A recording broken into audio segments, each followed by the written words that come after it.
have a difficulty for. Well, changing the subject, there's a lot of enthusiasm amongst my classmates and BHS, my classmates, Wonderful. for their combined possible reunion this summer.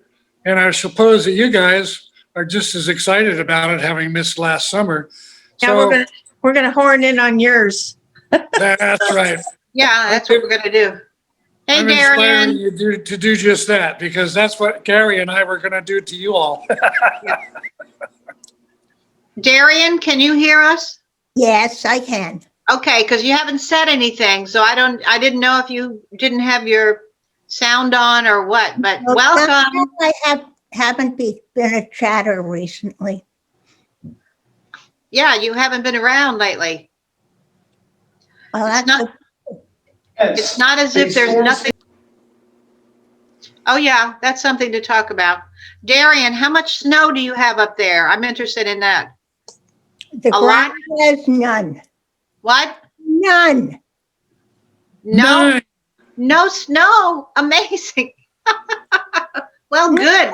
Unusual. That's not unusual here. Well, they're on the Really? coast, aren't they? So Well, that makes life easier for you, for sure. Yeah, Well, we had hail yesterday in the south tip of Texas. God, unbelievable. We This haven't even. This morning it was 3 Celsius, which I don't have my cross reference, but it's like 34. It's not that cold here, which is good. I think we're close to the 70s in California. Oh, nanny, boo boo. You know what? That causes smog, doesn't it? Maybe. No, it doesn't actually. So what was the subject before I broke into you all? Politics. Oh, no. You're not getting Gary's message, I guess. I did. I just read it just now, so it's like I didn't click on the links because I was too busy getting ready for the deal today. So Oh yeah, I saw that, but I didn't go in deep. Just that they were. I saw Ed walk by. Oh, well, there you are. Hi. Reach down. Hi, Ed. Hello, Colonel Ed. Hello, everybody. There's Mike and there's Darian. I miss Mike. you, Ed. Hi, Darian. There's Hi. Mike. There's Darian. I think you have more hair than Mike. But you're close. Oh my goodness! Look. Do it again, Mike. Well, I'm feeling a little bit better. Well, we just have to be careful what kind of bright lights we sit under. Right. That's good. That's good. No heating lamps. Put a hat No. on outside. Around here, we have ultraviolet for the ceiling. You can put it in. Oh, to make so you don't get depressed. Is that why? Why it's there, but they. Well, Well, that probably grows your marijuana quite fast. well, speaking of depressed, I participated in a Zoom funeral yesterday.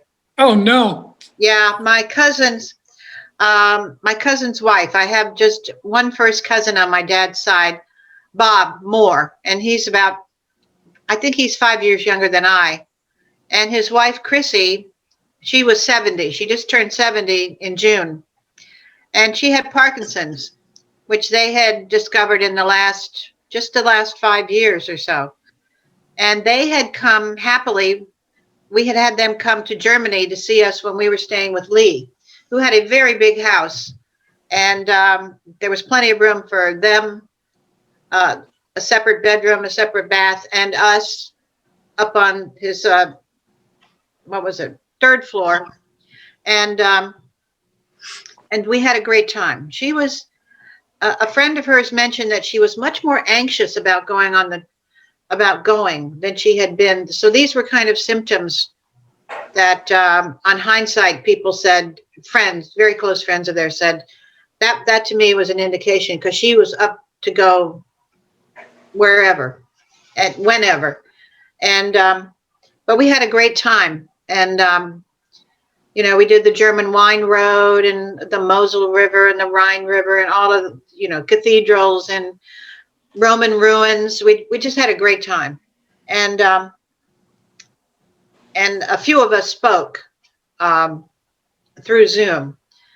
And it was really, really neat the way they did that, you know, and we talked about that and how happy I was and that they did that. And then other friends, they had lived in the same house ever since they got married, just about, raised their kids, and just a close group of friends. This is in Arlington, Virginia. And I said at one point, I said, you know, I'm married an Army officer and we did a lot of travel and I loved that, but I'm envious of these wonderful friendships that you all forged, all being there, raising your kids together and all of that kind of thing that people, simpatico people in a similar community have, that kind of thing. And she had gone to William and Mary, which she loved, which is here, and talked about how they would come down and stay with us. And she was a Pi Phi, her sorority and all. And anyway, it was just, so they had the service and we could all see the service. There were 119 people logged in on this Zoom meeting. It was fantastic. These were all friends and family members. One fellow, her nephew, he was in his doctor's white, sitting in his office, and he spoke. And so we saw the service, and then there were a couple of eulogies by friends, and of course her husband spoke. And then after the whole service, they had us all on a big screen, and they moved the chairs around. They had been sitting in the pews, the family, and the church would only let about 12 people in to the church because of the coronavirus, of course. But then they were all turned their chairs so that they were facing the big screen, and then they had more of us talking about Chrissy was her name. So anyway, it was very interesting, and they put up the ritual. They had a website, but I was afraid to try to do that because I thought I'd be thrown out of Zoom if I tried it. But anyway, it was a very interesting way, and in a way more intimate, because you know, we were all up close on the screen when it was our turn to speak, and they were all facing us and all. There was a break between the service and when they turned the chairs around. So anyway, that's what I did yesterday. Well, Monday got up at 4 a.m. to go down to Portsmouth Naval Hospital to get my shot. I got my first shot, and then I did. So this week has been busy. Well, they've been giving shots since December down in Mexico, but I don't know how far it's expanded through the communities. And there's no reference for anything on the internet that I can find out about it. But Elizabeth's going down to Mexico tomorrow for 4 or 5 days. Wow. And but she's not one to get shots. She won't even get a flu shot, which disappoints me. And of course, the recommendation was to get the regular flu shot, so that if you had any symptoms, at least they'd be able to eliminate the regular flu from the coronavirus. But as I was emailing you all about helping our friends pack up their condominium, which they sold. Oh, yeah. This is a couple that lives in Saltillo, which is about 40 minutes west of where we have our townhouse in Monterey. And they can't come across the border. So fortunately, with internet, they've been able to sell all their properties on internet and do all the business transactions and make the papers signing and all that. And the notary publics are kind of on a waiver so that they don't have to do it in person, face to face, and they can witness all the signatures. It's quite something how things have changed in the way we do business with this coronavirus going on, aided by the fact that it's so beneficial and quick to do it over the internet. I think it'll change a lot of things. This, I'm sure it will. Yeah. So we finished that move yesterday, and we had to get all of their furniture out. You understand they weren't here, but they were on face call all the time. You know, how do you want this packed? Where do we want this stuff to go together? What box? How do you want to label the box? And we moved it all into one of these mini storages, which Oh, was yeah. only 2 blocks away, which was very fortunate. Yeah. So we finished all that, and our total help with the pickup truck and everything cost us $450. So things are really cheap here. Yeah. Well, that's good. That's good. Darian, what have you been up to? I've been in my house. Not having a job, all I can do is go for walks and Do you have your groceries delivered or do you go grocery shopping? my friend Rob goes grocery shopping. Oh, okay. Okay. When you go walking, do you wear snowshoes? No snow, I feel very peculiar. Do people Nordic ski up there when the snow is on the ground? Yes, Do you have Nordic skis? yes, I do, Yeah. but it hasn't been good for that. In the Well, it last- hasn't. Christ, when we got 2 inches on the ground in Northwest Washington, we used to go Nordic skiing because in 6 hours it would all be gone. We had to be quick. Well, we have a lot of rocks, pretty big. I mean, we're a rocky state, and so there has Oh, okay. to be snow. So you can go over the rocks. Well, one of the disappointments about having all the snow, of course, when it gets cold, is that it covers all the lakes that you would wish you were ice skating upon. Mm-hmm. I So don't think it- we used to get the fire department out there when it snowed on the lakes. We'd bring the fire truck over because I was a volunteer fireman. I could do that stuff. And we'd break a hole in the ice and put the suction pipe down in the lake and then spray the whole lake with water and melting all the snow, and it would be slick as ice again. Oh, We could That's call it fun. a drill because we had to be trained in that method to fight fires out in the countryside where you don't have water mains. So you try to find a pond and we used to pre-stage different residential districts where the water source was, particularly if they had a very limited water tank or just on a well or things of that sort. So it was considered a drill when we do it to go ice skating.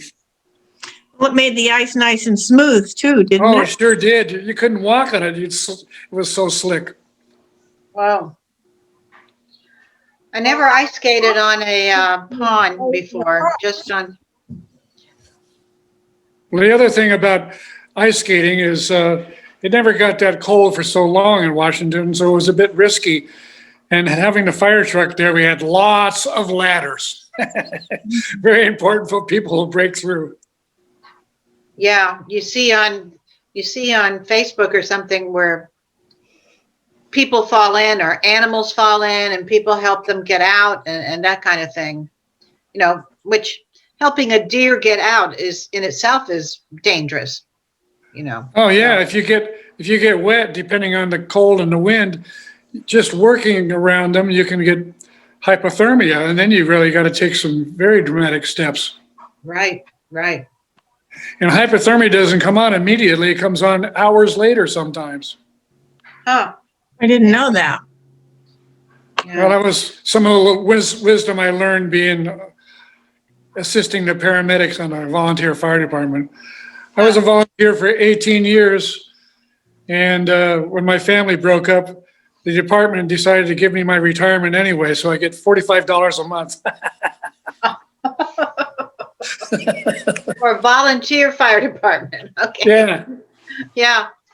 Yeah, not exactly the big time financially, that's for sure. Yeah. I'll find out something. Ruth Ann, when I joined you, there was a lovely forest behind you. What happened? Yes. Oh, that was a video of rain that I found someplace and just uploaded to. You can change your virtual background. Like right now, you think you're looking at my living room. No, that's just a photograph. So that I can because in the morning my living room gets so much sun that it's difficult, all you see is this blaze of sunlight. So. But you can upload any photograph you like or even video and Videos. I was going to ask you about videos. I'd like to be down swinging the throttles on some steamship with it. what did you say? Yeah. Well, over where your stop and start video is, there's a little down or up arrow, and then you can go up and look at that, and it says choose virtual background. And then you can choose your background. And I think Zoom puts palm trees and an ocean background. I'll show you that. See, now I've got palm trees and a video of an ocean background. Oh, that looks like the little island off of Santa Clara. Yeah? Y'all remember that? Yeah, then here's a photo of the I like the photo of this. It was when they were building the new locks. But this is just a map of. Oh yeah. Yeah, I've had that. Yeah. So, and then here's a CHS background. Oh, that's a good one. Except it's the wrong CHS. I want the real CHS. Oh, you mean you want the old The CHS? Colegio Guardia Vega ahora. Okay. And here's the bridge to my house. But, let me go back to where I was. That's enough about that. Oh, I like this one too. A friend took this photograph. It looks like the tree's growing out of your head. Oh, that's the problem. That's why I don't use it, because it's not off to the side. I could fix it so it was off to the side. So you go to the video thing. Where it says Stop or start video. Then there's a little up arrow or down Yeah. arrow. So you do the up arrow. You click on that. And mine says select a camera. Don't do that. It says choose virtual background. Oh, okay. Okay. Choose virtual background. And then it comes up with, all kinds of stuff. Yeah. And you can also, there's a little plus button there so you can add your own photos. Where's the plus button? Where would that be? Well, just below the picture. All right, below. Oh, Picture of you. Below the picture of me. Okay. And it says add image. And then where do you go? You find an image on your computer. Well, how do you go and do that? And not break out, click on. You don't break out. You just click on some other part of your screen. You can minimize your Zoom call so that you can only see. Oh, I see. Okay, so now it's got. All right. Just like I did before, I could go to. It's showing me a bunch of. Oh God, it's showing me all kinds of names of files that I don't even know what the heck they are. Well, okay. So I go to pictures. Files. I go to pictures. Yeah. Okay, I'm going to pictures. Oh, okay. To find what you said, to find your own. Well, you find the little plus button below your picture when you do choose your virtual background. Below your picture, there's a little plus sign on the right. You click on that and you can upload a video or a photograph. Like Darian right now has got the Northern Lights. I think that's rather pretty too. Yeah, Very but I'm not getting there. Well, you chose it. Looks pretty good. Good choice. Yeah, I like those. Did you ever see the Northern Lights, Michael? Oh, well, I was running cargo from Seattle up to Western Alaska for 6 years. We used to see him a lot in September and October and November. Oh, interesting. Oh, That's on my speaking, bucket list, but I don't know that I'll ever get to see them. yeah, Oh, really? Speaking of- And when they put it in the paper, they say go out and watch the Northern Lights. Oh, do they? oh, that's cool. That's cool. Speaking of pictures, for Christmas, I was given this mask Oh, from my yeah. daughter-in-law. That looks like a turtle dove on there, huh? No, it's it's Parrot? I think it's a Quetzal. You Well, know, I don't know, Quetzal. the mola. Well, he's got a long tail. He's Not long whatever enough. that. He's whatever that. And of course, it's easy to know what this one is. I got two. Ooh, that's nice. Nice turtle one. Turtle Are they mola. reverse applique or is it printed? No, it's just printed. Yeah.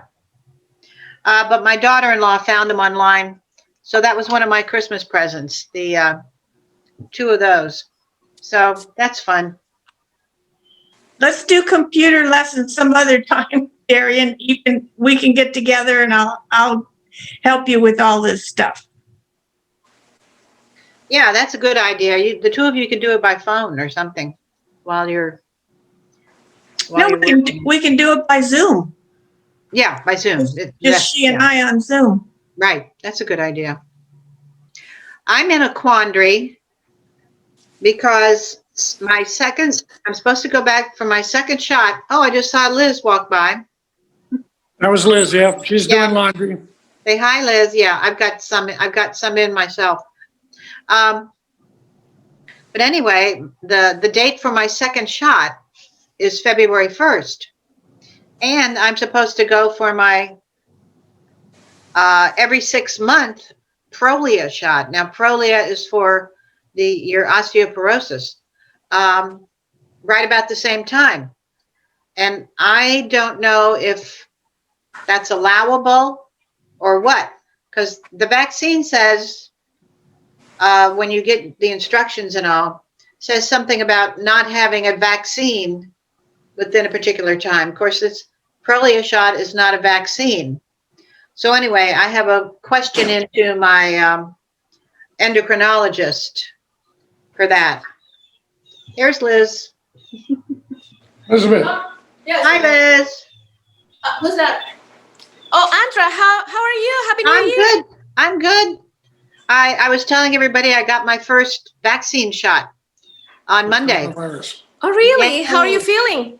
Oh, great. Terrific. I had a little tenderness in the arm. No mas.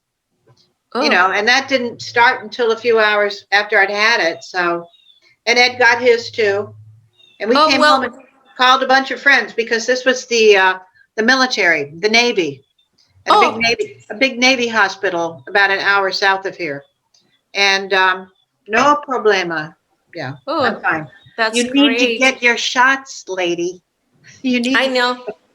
Well, I will have to. Well, I will have to because they just passed me by WhatsApp that on the 26th of this month, I won't be able to get back to the States if I don't have a test done before I get to the country. Yeah. So Well, you have to do that. it's going to be mandatory after the 26th of January. So I'm going tomorrow to Monterrey, hopefully. But the thing is that I have to go because I am paying for my retirement. So I'm not 60 and a half yet. So I have to pay every month.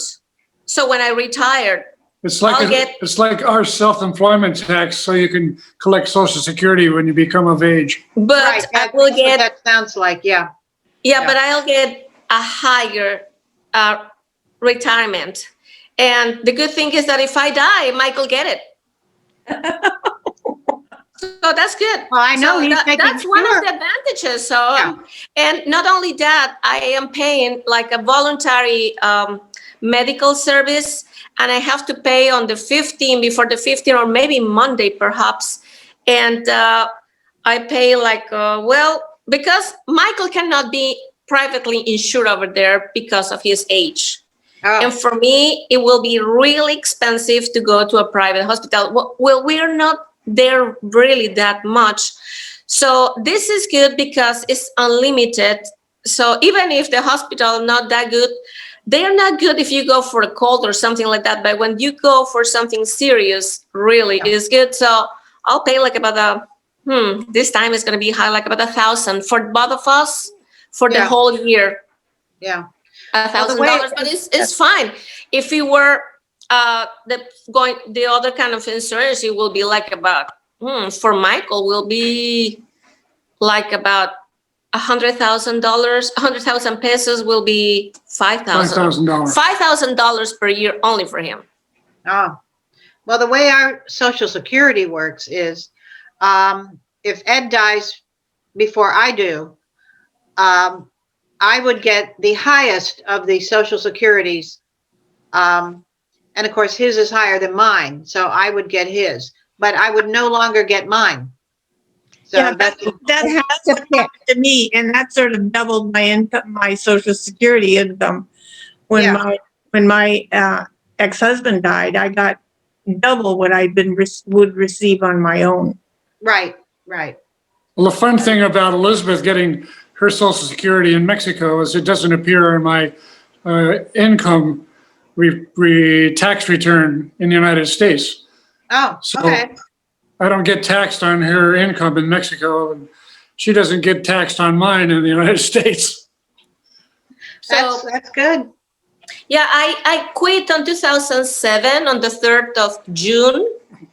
And then I haven't been I work here for really a short time in telemarketing.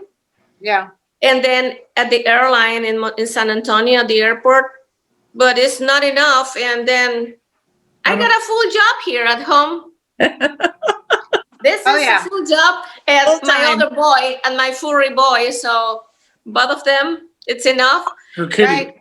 Yeah, Right. and Luigi. Well, what happened is that I had to reactivate and be working in Mexico. So a friend of mine, her husband had a company, and she put me there like if I was working. So I paid for my medical services and all this insurance. So I paid for 1.5 years. And then she said, okay, you have to quit here. Well, we're going to resign you from here. And then you go directly, and then you can activate all those weeks. So I had to work, but I wasn't here all the time. So I was just paying, and it was no problem. So that's good.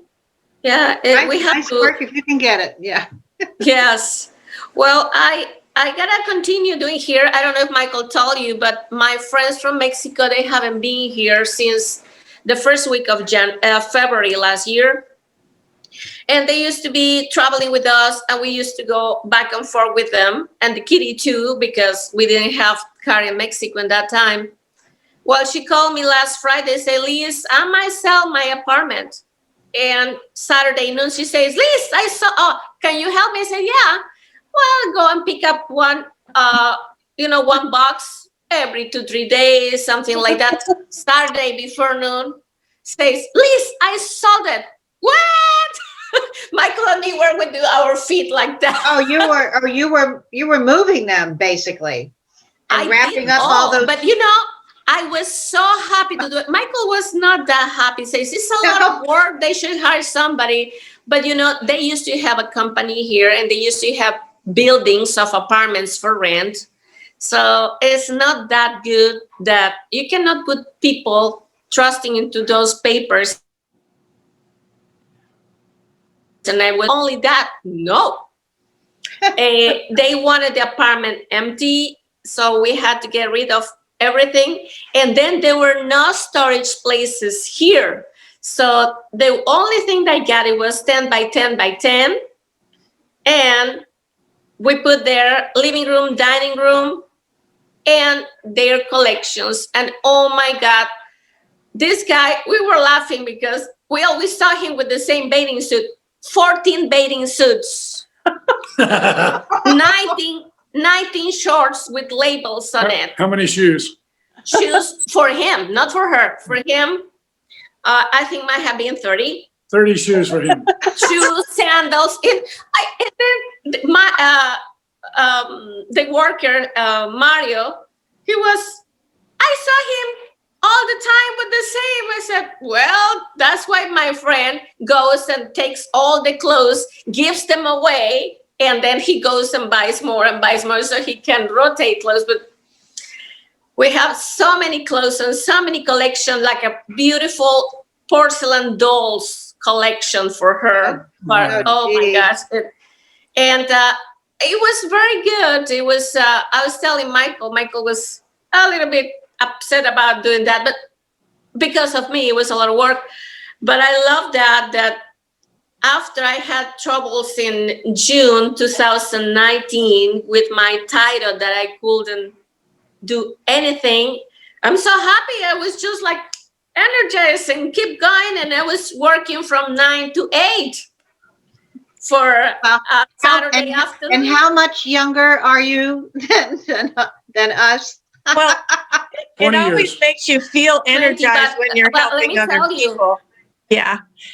I think Yeah. Well, I me don't too. know if you know about I'm sorry, I don't know if you know about the thyroid levels. Well, I was diagnosed with hypothyroidism. And when I left here, I had 100, which the level will be 0.3, no higher than 5. You're talking When she about says- Radio. When You're she talking says when about we left your here, thyroid. Are you Uh-huh. talking about your thyroid? My Yeah. thyroids. Are you So, on I'm talking about- medication? Are you on medication? Yeah, now I'm on medication. Yes. Yeah. But I didn't know. I was just I have tired. And been- Michael used to go back Yeah. and forth, back and forth. Yeah. And I was just thinking, why doesn't he stop? And then when I start taking the medicine, oh my gosh. Oh, I left here without knowing the results. I had 100. when she says left here, we set out on a 24-day road trip Oh, to Maine and the Canadian border, Burlington, Vermont. yeah. And the whole time she didn't know the results of her thyroid or blood test. Yeah. And she was feeling symptoms that were so confusing to her. Yeah. Hot, cold, tiredness. And And so when tired. she got back, she was off the chart of the upper limit of the thyroid test. I was 176. And when I went to the endocrinologist, she told me you should have been in the hospital for a couple of weeks. I said, I don't have time for that. Yeah, I've been taking Synthroid since the 1981. I mean, you take it every day. Yes, I take Yeah. levothyroxine, which is the Yeah. same. Well, this is the generic, I think. No, yeah, But, it's levothyroxine. It's the same thing. It's just another name. Yeah. Same Yeah, thing. Yeah. I started with 50. I went up to 110, and I'm going down now, Yeah, are you now? that's good. 88. Yeah, that's good. Yeah, and well, the doctor wants me to do some weightlifting. I used to when I met Michael, I used to lift my weight in my shoulders. And I was like, how can I say, Michael, the Atomic Ant, the little one? Atomic Ant. Atomic Ant, because there is a cartoon. Remember that? I don't know if you know that cartoons. It's just like I was so little. I was all marked, and I just love being. But I'm not sure about going now to the gym. So these days, working, moving, my friend, just I enjoyed that. I have to take a phone call. It's from internal medicine. Excuse me. You can just lift weights at home. You don't have, I think so. Yes, I've been trying, but these days have been really hectic. But it's nice. Where are you? That looks so lovely in the back.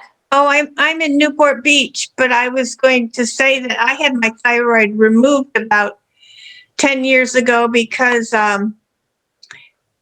was irradiated as a child because I had an enlarged thymus. So I had little nodules all over, and they took the whole thing out, and did find some tiny little cancers. But so I've been on thyroid for many years now.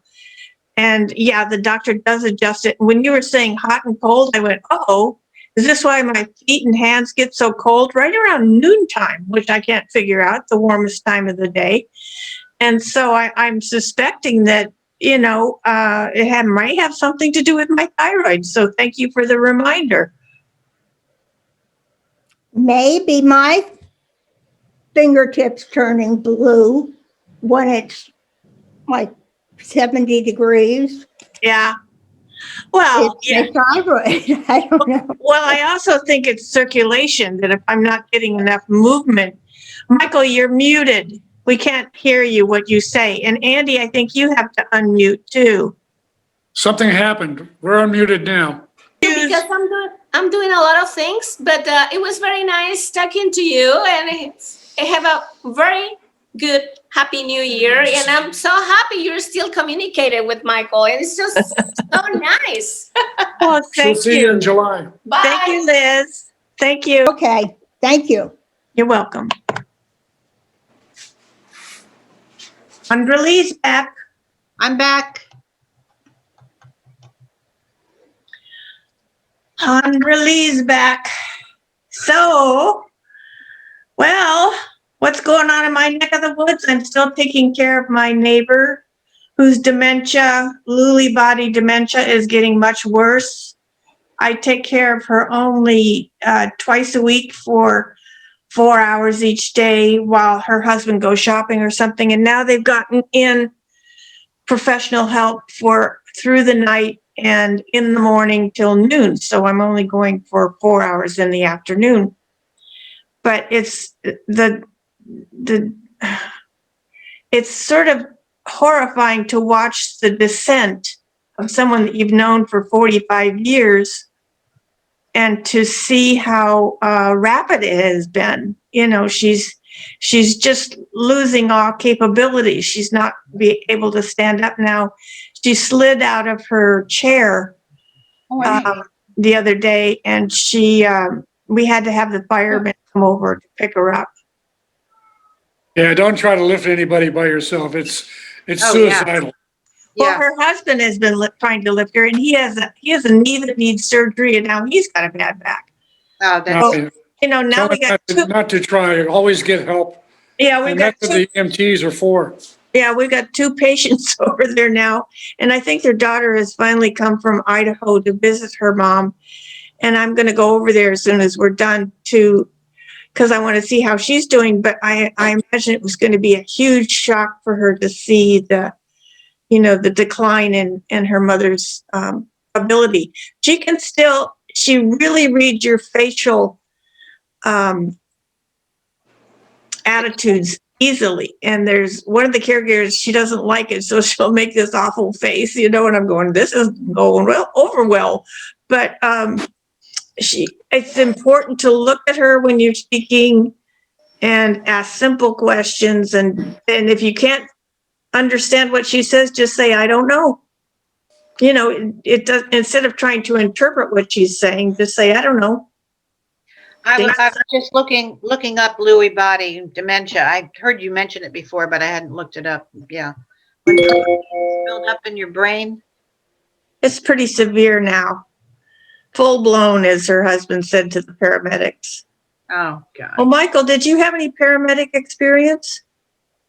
The push was on in my county to get all the firemen certified as paramedics, but I'd already had too many years' experience being out on calls where the paramedics were doing their services, and I could see that they were all suffering from extreme stress. I said, no way was I going to get involved in that. So when we went to car wrecks, which we did a lot of those rather than fires, there was a couple of us that would rush to grab the traffic control signs before we were assigned any other duties.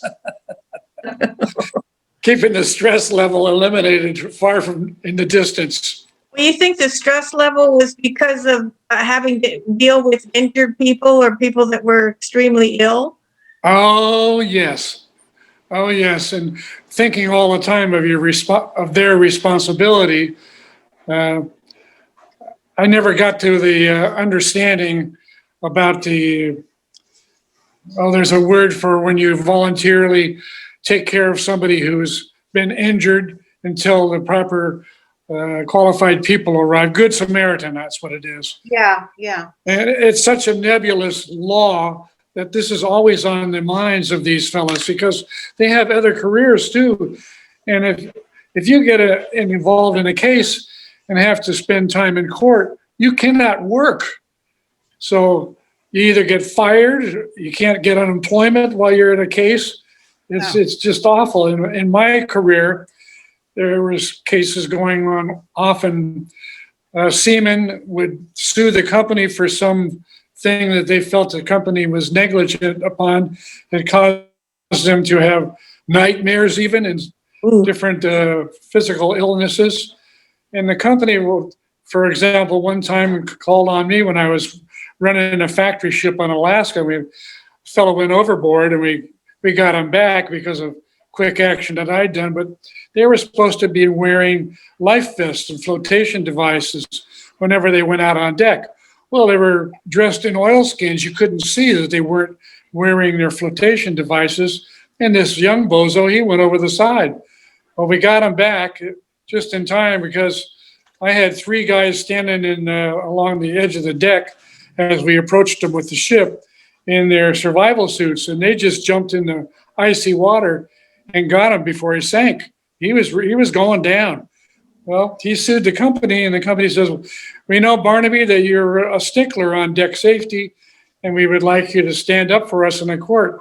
I said, "I would not mind doing that if you guarantee me a 4-day minimum wage each time I'm called to court, and if I'm not allowed to go to sea, you pay my wages as if I were on the ship."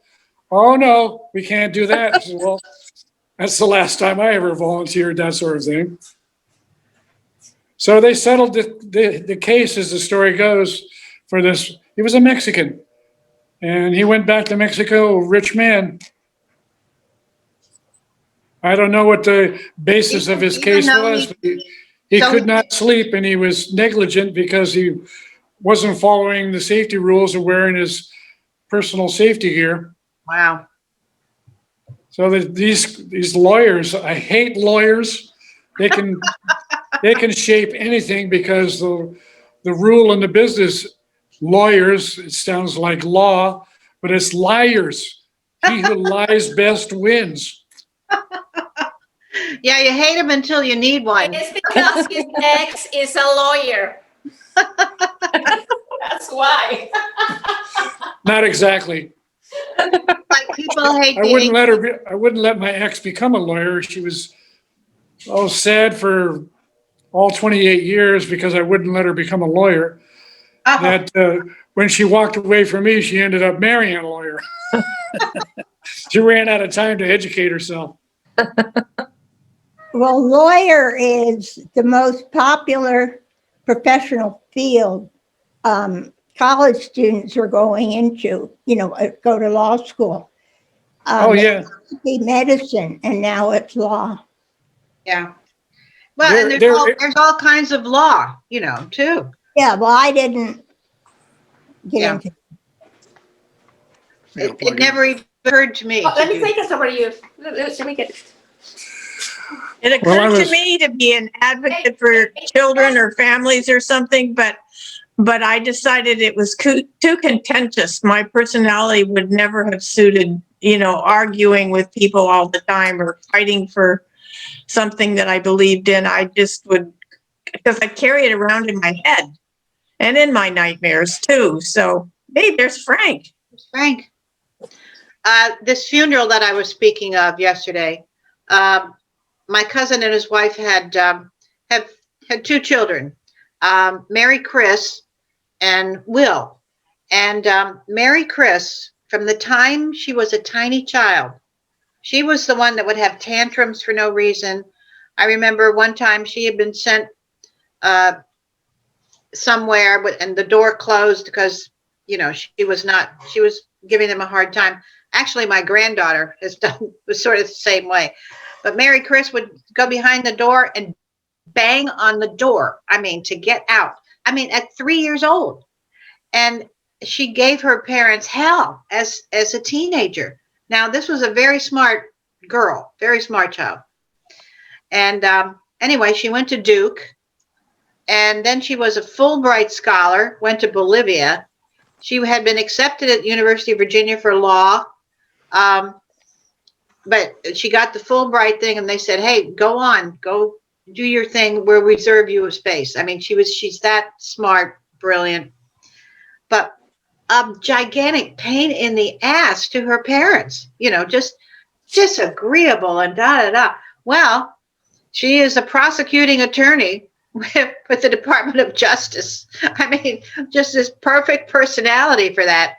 And everybody, even yesterday, when it came time for her to talk, she spoke about how she had given her mother such a hard time, but all the time she knew her parents loved her, and we heard from Chrissy, who had died, all the years that we knew them and knew about Mary Chris, even at Mary Chris's, when she was marrying her husband, who very well knew what he was getting into, because everybody at their prenuptial gatherings and all, when they got up to talk, her roommates at Duke, everybody's talking about what a pain in the ass Chrissy is, Mary Chris is, and what Justin, her husband's, getting into.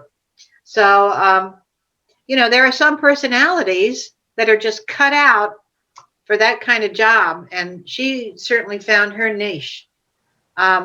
So you would not want Mary Chris going after you as a prosecuting attorney. So, and her husband's with the Justice Department too. So, speaking of lawyers, it's just interesting, and then They do have all sorts of personalities. yeah. When I first came ashore to start working a shore job in 1968, I was doing a lot of sailboat racing, and I ended up racing sailboats in San Francisco Bay with a big variety of people that more than half of them turned out to be lawyers. And over Money.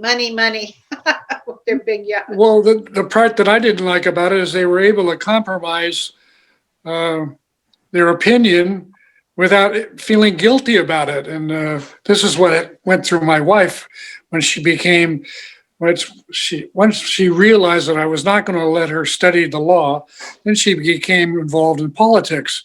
And to be a politician, you have to have that same ability to compromise everything. And that's what destroyed our family. But getting back to my sailing experience, when I was on a crew that we were sailing an Olympic class boat and going to world championships, I realized that more than half of the crew were lawyers. And I said, I don't like lawyers. I'm going to get out of here. And that's when I dropped out and moved up to the San Juan Islands, 1978. Yeah. Well, I and then there's didn't want to compromise my principles being with lawyers who I knew I didn't like. Well, and then, there's plenty of good ones too, like Brian Stevenson, who's written the book Just Mercy, who's taking on, African Americans that have been condemned to, and particularly in the South. Well, they've been on death row for most of their lives, and DNA evidence and everything else proves that they're not guilty. So, Yeah. But still they have to battle to even get into court again. Yeah. So they made a movie about that. Yeah. It's on Netflix. The book is 100% better because they just cover everything in the film. Yeah. Just everything is so much better if you read the book. You can read it before or read it after, but I prefer to read it before, so then my head fills in all the things that the movie has left out. Right. Well, you just multiply that situation with, all over the place. What is the name of the book, Ruth Ann? It's just Mercy. Mercy. And Brian Stevenson is the author. Did I tell you all how I heard about that book? I don't remember. But about 2 years ago, we went to our niece's graduation at St. Louis University, which is a big Catholic university in St. Louis. Anyway, the main speaker was the CEO of AT&T.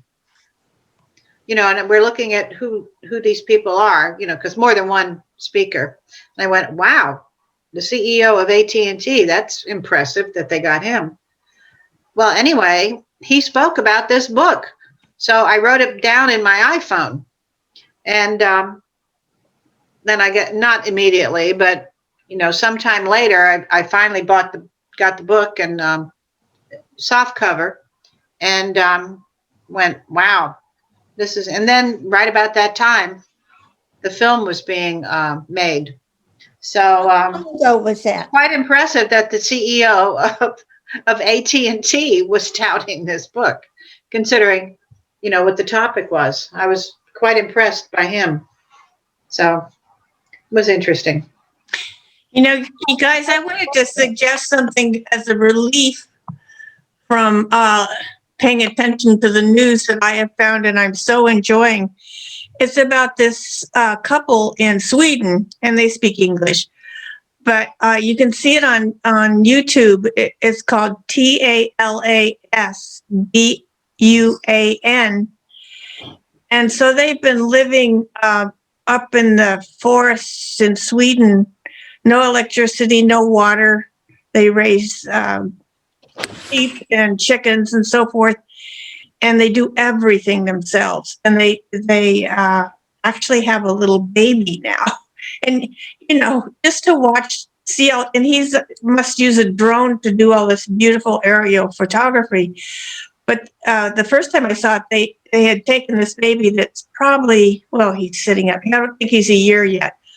He's all bundled up and everything warm, and they set him on the ice, and then one of them goes skating off because you could tell he played hockey, and then the mom skates off. And they end up sliding that baby across the ice toward each other. And they're just everybody is having such a wonderful time.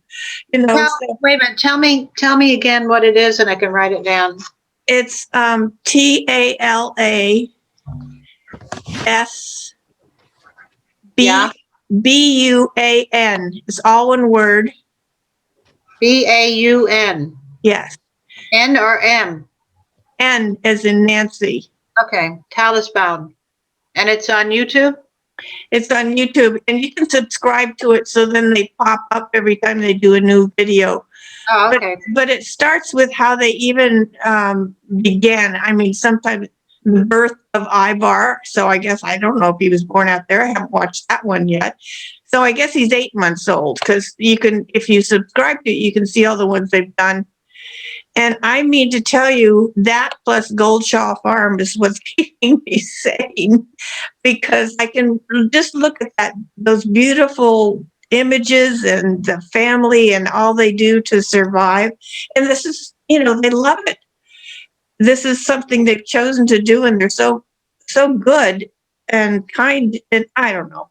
Anyway, it's a wonderful little relief from. This is their reality. I like it.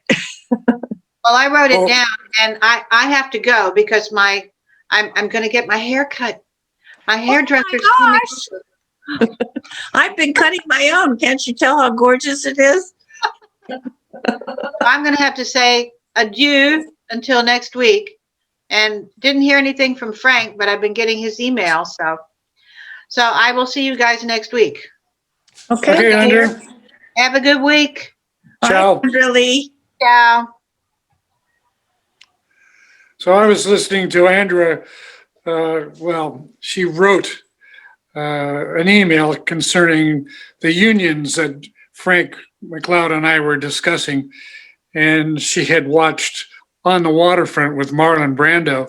So I went to YouTube and watched that the other night, because when I first saw that movie, I guess I was like 13 years old, and I didn't take much interest in it, and I didn't understand any of it. And I understood it completely this time, but I got reflecting on the girl that I was with when I was watching that movie when I was 13. We were underneath the cover of the skirts that covered the piano in the front of the theater. No wonder we didn't understand what was going on in the movie. What were you doing under there, Mike? Well, I was learning how to kiss and other things. Yeah, I remember that old theater in Margarita. Oh, yeah, I got into so much trouble in that place. We used to get thrown out of it regularly, and then we'd find rocks and go up on the hill and throw rocks up on the corrugated steel roof. They'd roll down and take them about a minute to roll off the edge of the roof, and nobody inside could hear a thing that was going on in the movie until they cleared the roof. Did they have what they called a midnight movie that was probably at 11 or 10 o'clock? Yeah, it started at 10:30 and it got out at 12. That was, well, I took you to one of those. I'm sure I took you, Ruth Ann, on a date Huh? to the midnight movie. Yeah, that was really racy in those days, wasn't it? Going to the midnight movie. Well, you The know, only way we could get our permission, I could get permission from my parents to stay out to midnight just to go to the movie. well, Andra's mother used to come down and pick us all up and drop us all off at our homes, all the way from Gatun. You too. Yeah. Yeah. That was a 7 or a 9 passenger 57 or 58 Plymouth station wagon. Man, that was a real truck. Her mother always had that thing loaded with us kids. Yeah, her mom was real good about including everybody into Andy's circle. And I know my parents were always so busy with their military life and going to the other side for receptions and, stuff that they basically had to go to because my dad was the Atlantic side commander and head of the School of the Americas. So they had a lot of protocol stuff. My mom got sick of it, I think, because then my dad started taking me, when we go over to the other side. And I remember being very impressed, not by it. I think there were a lot of ambassadors and, probably Panamanian people that were well connected there. But I was so impressed because I met the papal nuncio. And I didn't even know what that was. I think I was impressed by his robes and all this. I guess he was just, I don't know what that is. Is it like an ambassador or I don't know. I'll have to look that up. What's the word for it? From the Vatican, papal nuncio. I am going to look that up. Anyway. Well, my parents were not occupied, but they didn't participate in any of my school activities. And I can remember only once them driving me and my date to a school dance. Only once. Yeah. It was pretty hard to get dates and they say, can your dad drive us? Well, one thing that I was always stealing my parents' car when they were out on some of these things in the staff car. And with the illusion that I thought this big yellow station wagon, that the MPs at the gate would see that station wagon coming and they'd think it was my mom and dad. And so I could just zip right through. So I would hit a pretty good speed as I zoomed through the gate, never realizing that my parents had probably just left the gate, an hour earlier. And I would come back and make sure I got home before they got home and park it in the garage and think that they never found out. Yeah, us military brats are sneaky because we have so many rules to live by. It's just like Phil Judson. I think I told you this before.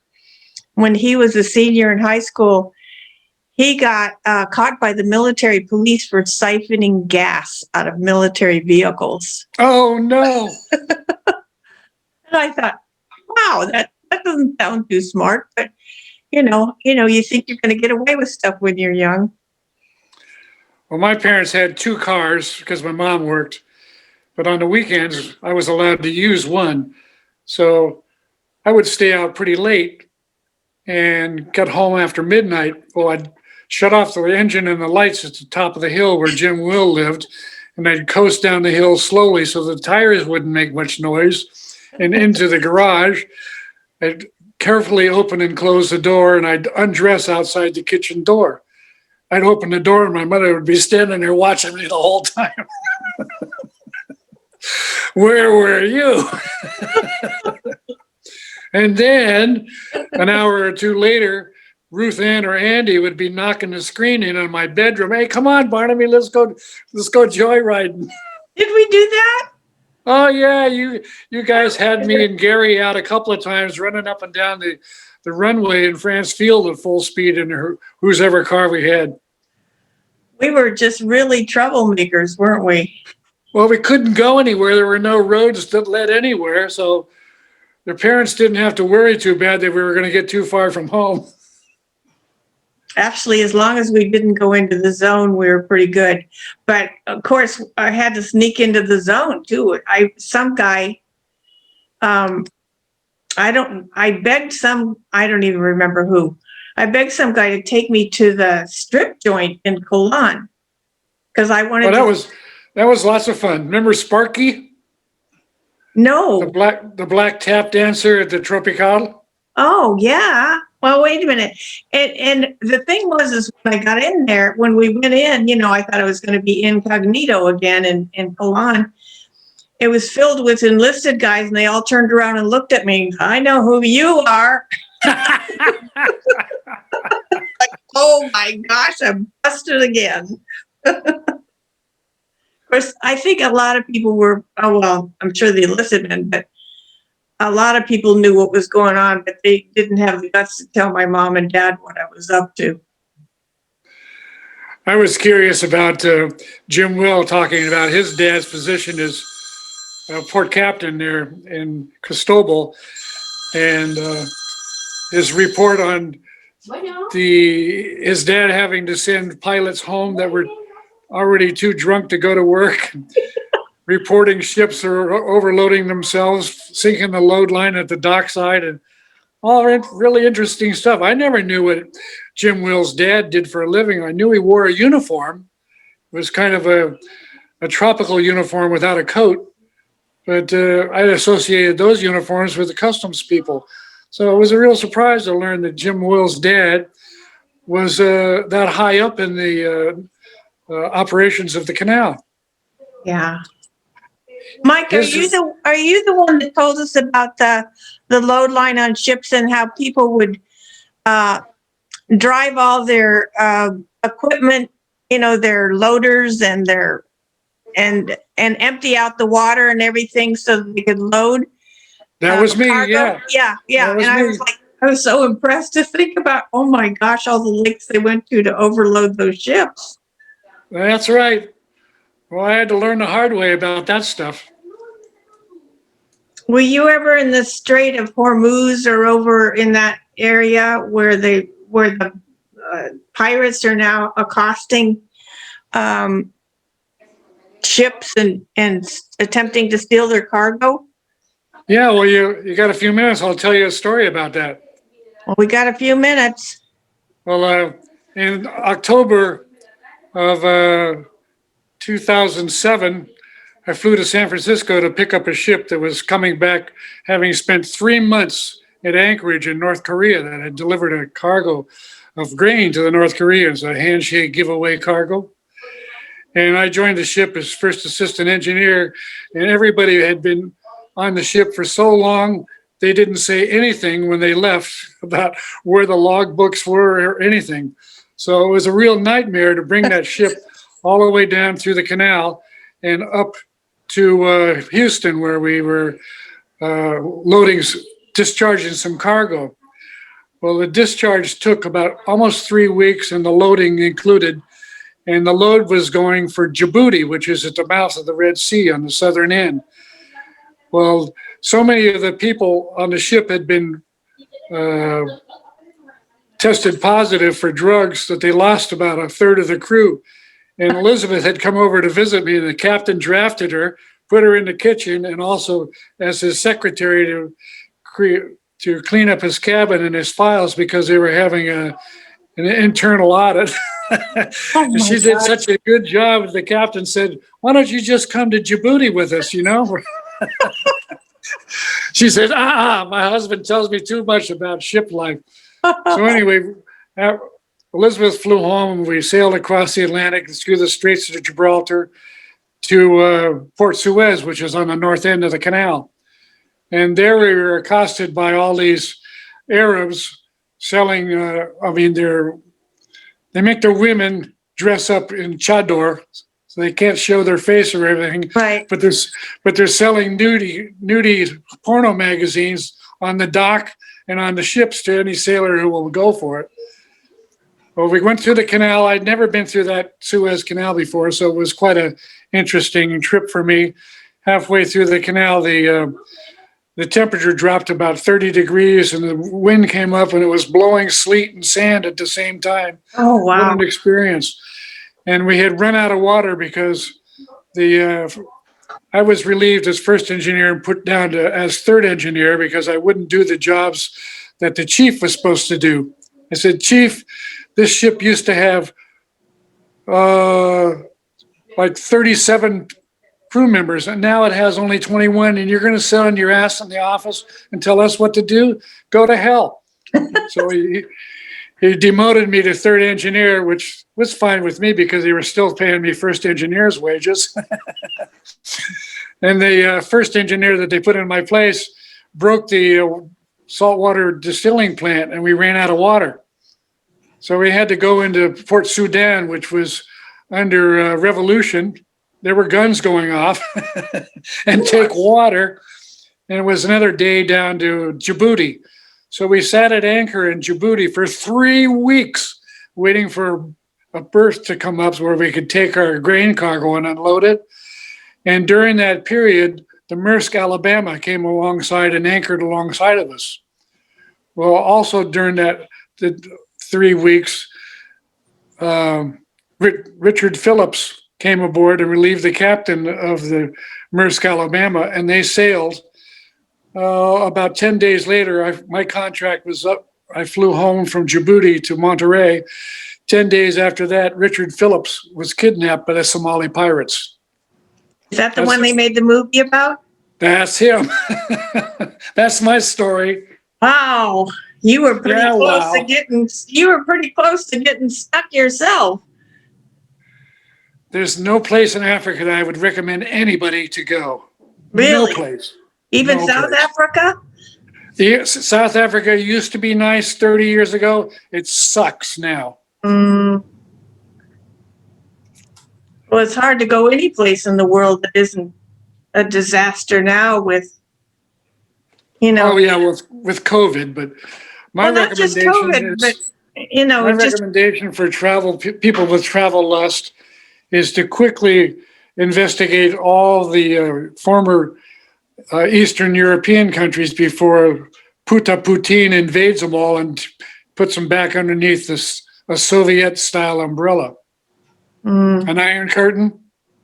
do you think he can do that with COVID? Oh yeah, he's got a special position in his type of government that Trump only wishes he had.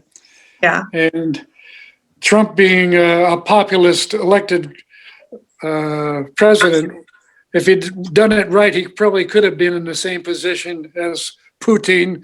But yes, Putin can do it. He can. He's a very smart guy. God, you listen to his speeches translated, and he shoots from the hip, and he's very intelligent. He's very impressive. Well, I'm gonna say goodbye. okay, bye, Okay. Darian. Glad you were here. Thank you. See you next week. Well, yeah. Bye-bye. Bye, Bye-bye. Darian. Bye-bye. Yeah, my wannabe next visit is to Slovenia, which used to be part of the Austria-Hungary Empire, and it's kind of touches the north end of the Adriatic, where Italy owns Trieste. That used to be part of Slovenia. I want to go over there before it's too late. And now that I got a new knee and a new eye, I'm ready. Oh, Okay, Ruth Ann, we'll see you next week, maybe. okay, we'll end our meeting now. Sorry we didn't get a chance to talk to Frank, or Frank maybe can hear us, but we can't see him or hear him. Well, So, hasta la Frank's good at vista. Frank's good at writing stuff now. He's been inspired by Yes. Yo. Yeah. Okay, bye. Bye-bye.